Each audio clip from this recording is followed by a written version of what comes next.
महाराष्ट्र की सियासत में एक बार फिर सियासी भूचाल की आहट सुनाई दे रही है। जिस शिवसेना को बचाने के लिए उद्धव ठाकरे पिछले 4 साल से संघर्ष कर रहे हैं, उसी पार्टी के भीतर अब एक और बड़ी टूट की चर्चा तेज हो गई है। सूत्रों का दावा है कि शिवसेना यूबीटी के 6 सांसद डिप्टी सीएम एकनाथ शिंदे के नेतृत्व वाली शिवसेना के संपर्क में हैं और समर्थन देने को तैयार है। हालांकि आधिकारिक तौर पर अभी किसी सांसद ने खुलकर सामने आकर इसकी पुष्टि नहीं की, लेकिन दिल्ली से लेकर मुंबई तक इस खबर ने राजनीतिक गलियारों में हलचल बढ़ा दी है।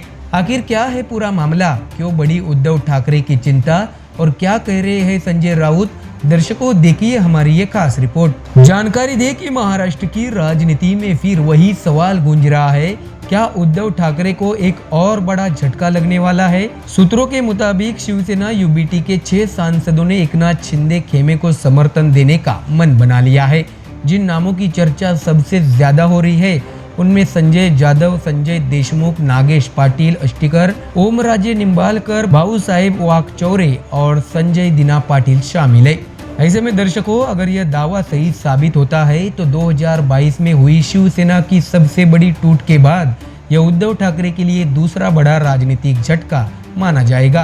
तो वही दर्शकों, दिल्ली में इन चर्चाओं ने तब और जोर पकड़ लिया जब शिवसेना यूबीटी के वरिष्ठ नेता संजय राउत अचानक मीडिया के सामने आए और बागी माने जा रहे सांसदों को खुली चुनौती दे डाली।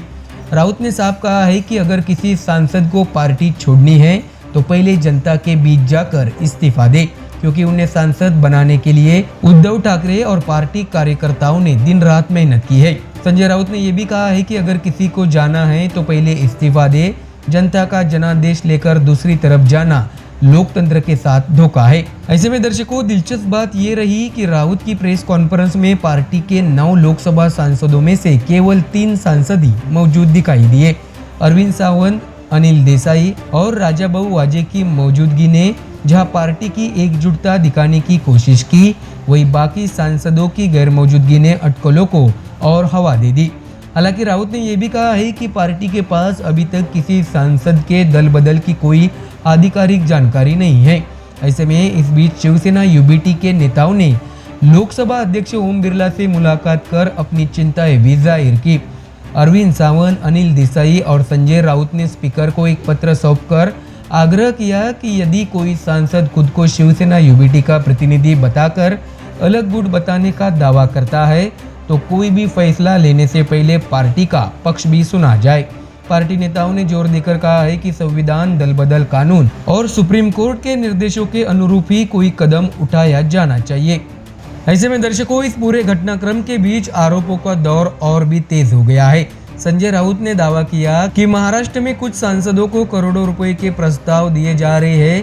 पहले उन्होंने 50 करोड़ रुपए तक की पेशकश का आरोप लगाया था, जबकि अब उन्होंने सांसदों को खरीदने बेचने की राजनीति का मुद्दा फिर उठाया।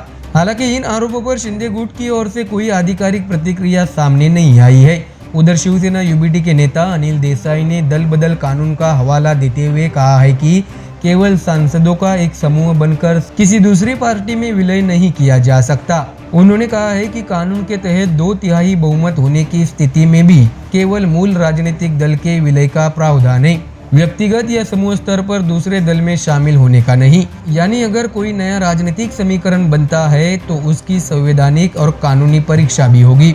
ऐसे में दर्शकों, अब सबसे बड़ा सवाल ये है कि क्या यह सिर्फ राजनीतिक दबाव बनाने की रणनीति है या फिर शिवसेना यूबीटी के भीतर वास्तव में कोई बड़ा सियासी खेल चल रहा है, क्योंकि 2022 में भी शुरुआत महज चर्चाओं से हुई थी और बाद में वही चर्चा महाराष्ट्र की सत्ता बदलने का कारण बन गई थी। इस बार भी उद्धव ठाकरे की नजर अपने सांसदों पर है, जबकि एकनाथ शिंदे का खेमे पर लगातार विस्तार होता दिखाई दे रहा है। फिलहाल किसी सांसद ने खुलकर बगावत की घोषणा तो नहीं की है, लेकिन राजनीतिक गलियारों में उठ रही हलचल यह संकेत जरूर दे रही है कि शिवसेना की अंदरूनी लड़ाई भी खत्म नहीं हुई है। आने वाले दिनों में यह साफ होगा कि ये सिर्फ अफवाहें है या महाराष्ट्र की राजनीति एक और बड़े उलटफेर की ओर बढ़ रही है। तो दर्शकों, फिलहाल इस खबर में इतना ही। देश और दुनिया की बाकी और खबरें जानने के लिए जुड़े रहिए हमारे चैनल MDR न्यूज के साथ। धन्यवाद। देश की राजनीति में एक बार फिर सियासी तापमान बढ़ गया है। आम आदमी पार्टी के राष्ट्रीय संयोजक अरविंद केजरीवाल ने प्रधानमंत्री नरेंद्र मोदी और अमेरिका के राष्ट्रपति डोनाल्ड ट्रंप को लेकर ऐसा बयान दिया है जिसने नई राजनीतिक बहस छेड़ दी है। केजरीवाल ने न सिर्फ ट्रंप को भारतीयों का हत्यारा बताया बल्कि ये भी दावा कर दिया कि देश को जल्द एक मजबूत प्रधानमंत्री मिलने वाला है जो भारत के अपमान और भारतीयों की मौत का हिसाब लेगा। सवाल ये है कि आखिर केजरीवाल किस और इशारा कर रहे हैं और उनके इस बयान के राजनीतिक मायने क्या है। तो दर्शकों देखिए हमारी ये खास रिपोर्ट। जानकारी दे कि देश की राजनीति में शब्दों की जंग अब और तीखी होती जा रही है। आम आदमी पार्टी के मुखिया अरविंद केजरीवाल ने एक वीडियो संदेश जारी कर प्रधानमंत्री नरेंद्र मोदी पर सीधा हमला बोला है। केजरीवाल ने आरोप लगाया कि अमेरिकी हमलों में भारतीय नागरिकों की मौत हुई लेकिन भारतीय सरकार की तरफ से कोई कड़ी प्रतिक्रिया सामने नहीं आई है। केजरीवाल ने कहा है कि जब भारतीयों की जान गई तब देश के प्रधानमंत्री चुप रहे। उन्होंने सवाल उठाया कि आखिर ऐसी कौन सी मजबूरी है जिसके कारण भारत अमेरिका के सामने सख्त रुख नहीं अपना रहा। तो वही दर्शकों केजरीवाल अपने बयान में यही नहीं रुके, उन्होंने अमेरिका के राष्ट्रपति डोनाल्ड ट्रंप को सीधे निशाने पर लेते हुए बेहद आक्रामक भाषा का इस्तेमाल किया। उन्होंने आरोप लगाया कि जिन घटनाओं में भारतीय नागरिकों की मौत हुई उसके बाद भी भारत सरकार ने अपेक्षित कड़ा विरोध दर्ज नहीं कराया। केजरीवाल ने दावा किया कि देश की जनता इस मुद्दे पर नाराज है और लोगों के भीतर गुस्सा बढ़ता जा रहा है। उन्होंने कहा है कि भारत जैसे बड़े देश को अंतर्राष्ट्रीय मंच पर कमजोर नहीं दिखना चाहिए। तो वही दर्शकों सबसे ज्यादा चर्चा उस बयान की भी हुई जिसमें केजरीवाल ने कहा कि देश को जल्द एक मजबूत प्रधानमंत्री मिलेगा। उन्होंने दावा किया कि भारत के सम्मान को ठेस पहुंचाने वालों को जवाब जरूर मिलेगा। दर्शकों यही बयान अब राजनीतिक गलियारों में नई अटकलों को जन्म दे रहा है। विपक्षी दलों के कई नेताओं का मानना है कि यह बयान केवल विदेश नीति पर सवाल नहीं है बल्कि खुद को राष्ट्रीय राजनीति के बड़े चेहरे के तौर पर स्थापित करने की कोशिश भी हो सकता है। तो वही दर्शकों बीजेपी पहले भी अरविंद केजरीवाल पर विदेश नीति जैसे संवेदनशील मुद्दों को राजनीतिक रंग देने का आरोप लगाती रही है। माना जा रहा है कि केजरीवाल के इस बयान पर बीजेपी की तरफ से भी तीखी प्रतिक्रिया सामने आ सकती है। राजनीतिक विश्लेषकों का कहना है कि आगामी चुनावी माहौल को देखते हुए विपक्ष के नेता अब राष्ट्रीय सुरक्षा, विदेश नीति और भारत की वैश्विक छवि जैसे मुद्दों पर सरकार को घेरने की रणनीति अपना रहे हैं। ऐसे में दर्शकों दिलचस्प बात यह है कि हाल के दिनों में विपक्षी एकजुटता, गठबंधन की राजनीति और राष्ट्रीय नेतृत्व को लेकर लगातार चर्चाएं तेज रही है। ऐसे माहौल में केजरीवाल का यह बयान केवल एक राजनीतिक प्रतिक्रिया नहीं बल्कि भविष्य की सियासी दिशा का संकेत भी माना जा रहा है। ऐसे में क्या यह मोदी सरकार पर दबाव बनाने की कोशिश है? क्या विपक्ष नए नेतृत्व की तलाश का संदेश देना चाहता है या फिर यह सिर्फ एक आक्रामक राजनीतिक बयान है? इन सारे सवालों के जवाब आने वाले दिनों में राजनीति की दिशा तय कर सकते हैं। तो दर्शकों फिलहाल इतना तय है कि अरविंद केजरीवाल के इस बयान ने राजनीतिक बहस को नई धार दे दी है। ट्रंप पर हमला, मोदी सरकार पर सवाल और मजबूत प्रधानमंत्री की बात, इन तीनों ने मिलकर सियासी गलियारों में हलचल बढ़ा दी है। अब नजर इस बात पर होगी कि इस बयान पर सरकार और विपक्ष के दूसरे दल किस तरह की प्रतिक्रिया देते हैं। तो दर्शकों फिलहाल इस खबर में इतना ही। देश और दुनिया की बाकी और खबरें जानने के लिए जुड़े रहिए हमारे चैनल MDR न्यूज के साथ। धन्यवाद। महाराष्ट्र की राजनीति में एक बार फिर सियासी जंगल का जिक्र छिड़ गया है। कोई खुद को टाइगर बता रहा है तो कोई वुल्फ बनने की तैयारी में है। उद्धव ठाकरे की शिवसेना UBT और उप मुख्यमंत्री एकनाथ शिंदे की शिवसेना के बीच जारी सियासी जंग अब नए रूपकों और नए आरोपों के साथ और भी दिलचस्प होती जा रही है। कथित ऑपरेशन टाइगर और उसके जवाब में ऑपरेशन वुल्फ की चर्चा ने महाराष्ट्र की राजनीति में नई हलचल पैदा कर दी है। सवाल ये है कि आखिर किसके पाले में है सांसद, कौन किसे तोड़ने की कोशिश कर रहा है और क्यों बढ़ रही है उद्धव खेमे की बेचैनी। तो दर्शकों देखिए हमारी ये खास रिपोर्ट। जानकारी दे कि महाराष्ट्र की सियासत में इन दिनों जंगल के शिकारी और शिकार की चर्चा जोरों पर है। आरोप है कि बीजेपी और शिंदे गुट उद्धव ठाकरे की शिवसेना UBT के सांसदों को अपने पाले में लाने के लिए ऑपरेशन टाइगर चला रही है। हालांकि इस कथित अभियान को लेकर कोई आधिकारिक पुष्टि नहीं हुई है, लेकिन राजनीतिक गलियारों में इसकी चर्चा लगातार गर्म बनी हुई है।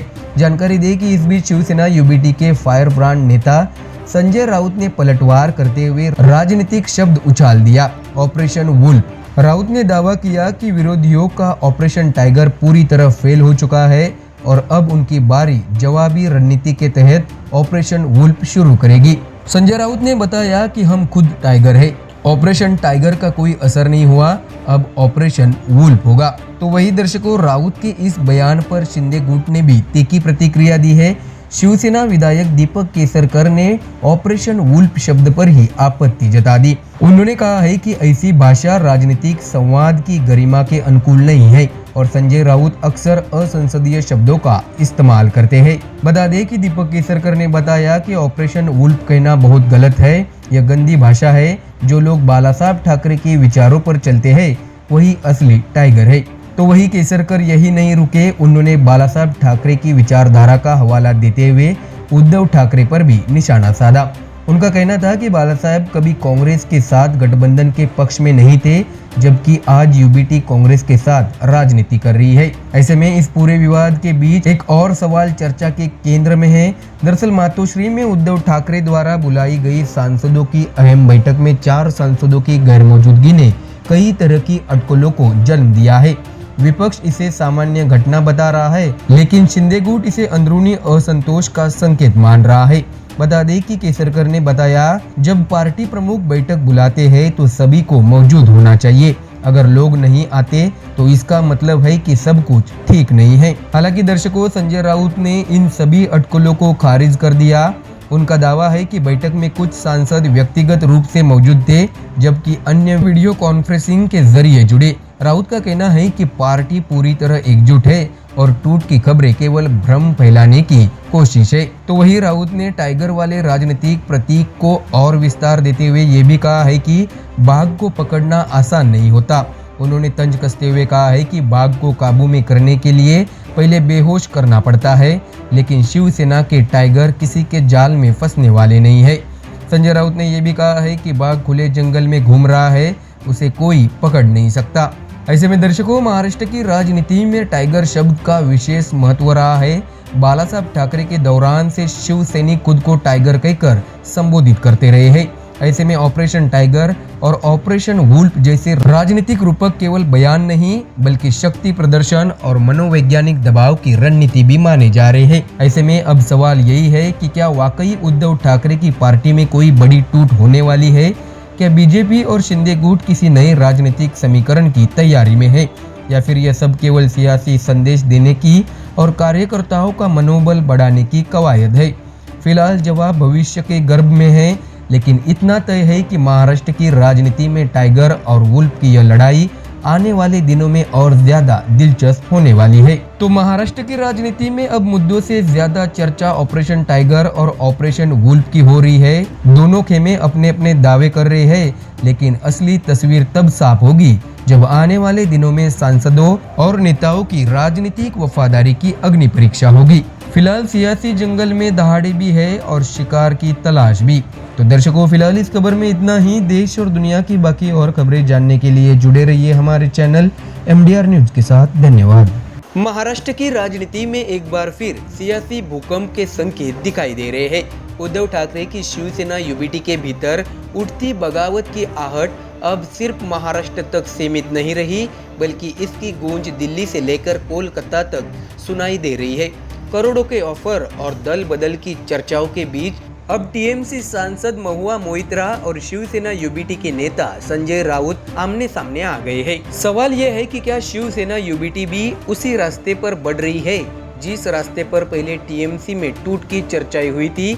तो दर्शकों, देखिए हमारी ये खास रिपोर्ट। दर्शकों, जानकारी दे कि महाराष्ट्र की सियासत में इन दिनों एक ही चर्चा है, क्या उद्धव ठाकरे की पार्टी में फिर से बड़ी टूट होने वाली है? कहा जा रहा है कि शिवसेना यूबीटी के 9 में से 6 सांसदों के तेवर बदले हुए हैं और उनके एकनाथ शिंदे के नेतृत्व वाली शिवसेना में जाने की अटकलें तेज है। इन चर्चाओं ने राजनीतिक गलियारों में हलचल मचा दी है। बता दें कि इसी बीच इस पूरे घटनाक्रम में नया मोड़ तब आया जब तृणमूल कांग्रेस की सांसद महुआ मोइत्रा ने सोशल मीडिया पर एक तंज भरा पोस्ट किया। महुआ ने सवाल उठाया कि अगर यूबीटी के सांसद वाकई पाला बदल रहे हैं तो सिर्फ 15 करोड़ रुपए में क्यों? उन्होंने व्यंग्यात्मक अंदाज में दावा किया कि उनके यहाँ तो कथित तौर पर कहीं ज्यादा बड़े ऑफर की चर्चा होती रही है। महुआ का यह बयान सामने आते ही सियासी बहस और तेज हो गई। लेकिन दर्शकों, कहानी यही खत्म नहीं हुई। शिवसेना यूबीटी के फायर ब्रांड नेता और राज्यसभा सांसद संजय राउत ने भी तुरंत जवाबी हमला बोल दिया। राउत ने तंज कसते हुए कहा है कि 15 करोड़ रुपए तो सिर्फ एडवांस है, असली रेट उससे कहीं ज्यादा बताया जा रहा है। इतना ही नहीं, उन्होंने संभावित बागी सांसदों पर भी निशाना साधते हुए ये कहा है कि उनकी राजनीतिक कीमत उनके व्यक्तिगत दम पर नहीं है, बल्कि पार्टी के नाम और पहचान की वजह से बनी है। दरअसल दर्शकों, इस पूरे विवाद की शुरुआत तब हुई जब संजय राउत ने आरोप लगाया कि महाराष्ट्र के कुछ सांसदों को पाला बदलने के लिए करोड़ों रुपए की ऑफर दिए जा रहे हैं। राउत ने सीधे तौर पर राज्य सरकार और सत्ताधारी खेमे पर सवाल उठाए। हालांकि इन आरोपों के समर्थन में कोई ठोस प्रमाण सार्वजनिक नहीं किए गए, लेकिन आरोपों ने राजनीतिक माहौल को गर्म जरूर कर दिया है। तो वहीं उधर सत्ताधारी शिवसेना के नेताओं के बयान भी अटकलों को हवा दे रहे हैं। शिंदे गुट के नेता प्रताप सरनाईक ने हाल ही में संकेत दिए कि अगर कोई सांसद उनकी पार्टी में शामिल होता है तो उसका स्वागत किया जाएगा। इतना ही नहीं, उन्होंने ये भी कहा है कि नए आने वालों को राजनीतिक प्राथमिकता दी जाएगी। दर्शकों, यही बयान अब विपक्ष के लिए बड़ा हथियार बन गया है। बता दें कि राजनीतिक विश्लेषकों का मानना है कि लोकसभा चुनाव के बाद महाराष्ट्र की राजनीति एक नए पुनर्गठन के दौर से गुजर रही है। ऐसे में सांसदों और नेताओं के भविष्य को लेकर चल रही चर्चाएं स्वाभाविक है। लेकिन बड़ा सवाल यही है कि क्या ये सिर्फ राजनीतिक अफवाहें हैं या फिर पर्दे के पीछे कोई बड़ा ऑपरेशन चल रहा है। क्या उद्धव ठाकरे एक बार फिर अपने नेताओं और सांसदों को बचाने की चुनौती का सामना कर रहे हैं, और क्या महायुति विपक्षी दलों की ताकतों को कमजोर करने के लिए नए समीकरण तैयार कर रही है। दिलचस्प बात यही है कि महुआ मोइत्रा और संजय राउत के बीच सोशल मीडिया पर हुई यह जुबानी जंग जब सिर्फ बयानबाजी नहीं रह गई, इसने उस बड़े सवालों को जन्म दे दिया है जो आज पूरे विपक्ष के सामने खड़ा है। क्या क्षेत्रीय दल अपने निर्वाचित प्रतिनिधियों को एकजुट रख पाएंगे या फिर सत्ता और संगठन की ताकत के सामने नई टूट की कहानियां लिखी जाएगी। फिलहाल किसी भी सांसद ने खुले तौर पर दल बदल की पुष्टि नहीं की है, लेकिन बयानों, आरोपों और राजनीतिक संकेतों ने महाराष्ट्र की सियासत का तापमान बढ़ा दिया है।